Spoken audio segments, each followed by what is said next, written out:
আমরা মনে করি নামাজগত অবস্থায় মারা গেছে উত্তম মৃত্যু। বাবারে খানা খাইতে যে মারা গেছে এটা উত্তম মৃত্যু। সড়ক দুর্ঘটনায় মারা যায়, গমের ঘরে মারা যায়, কত না দুর্ঘটনায় মারা যায়।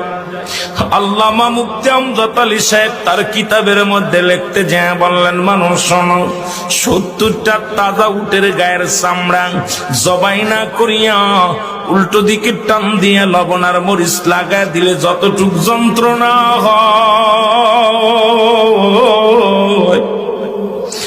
এর চাইতে 70 গুণ যন্ত্রণা হলো একটা সাধারণ মৃত্যু। এখন আমরা মরণকালে অনেকে পায়খানা করে দিই রে,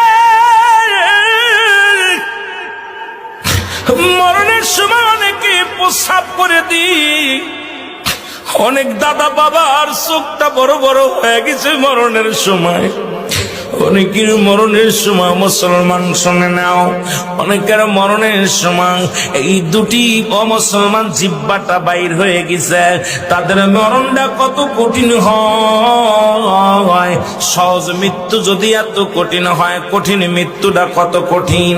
আর কত মানুষের জানাজা পড়লা, কত মানুষের দাফন করলা, কত মানুষের শেষ গোসল করে দিলা।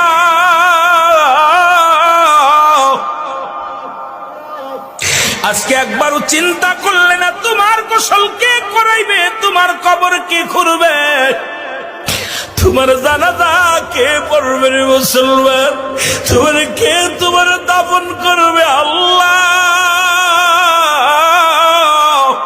এই কার জন্য তুমি সুদ খাও, কার জন্য ঘুষ খাও, কার জন্য জিনা ব্যভিচার করো, কার জন্য মিথ্যা মামলা দাও, মিথ্যা কথা বলো, কার জন্য পরের বউ ভেঙে নিয়ে যাও, কার জন্য তুমি অন্যায় পথে পা বাড়াইলা, দুনিয়ার সম্পদ করলাও।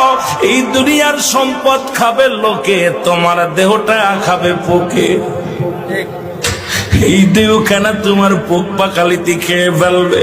ও মুসলমান, এমন দেহ করো যে দেহটার মধ্যে পোকা লাগবে না, যে দেহটার মধ্যে কোনো পোকা মাকড় এসে লাগবে না, সাপ বিচ্ছু লাগবে না। আজকে দুনিয়ার মধ্যে পাপের রাজ্য করলাম, এই সম্পদ ছেলেরা ভাগাভাগি করে নিবে, মেয়েরা ভাগাভাগি করে নিবে, ভাই ভাগাভাগি করে নিবে, কিন্তু তোমার পাপের ভাগটা কেউ নিবে না রে মুসলমান। আজকে কেন এত পাপ রাজ্যে তোমরা পা দাও? কেন তোমরা নামাজ পড়ো না? কেন রোজা রাখো না? কেন তোমরা শরীয়তের বিধান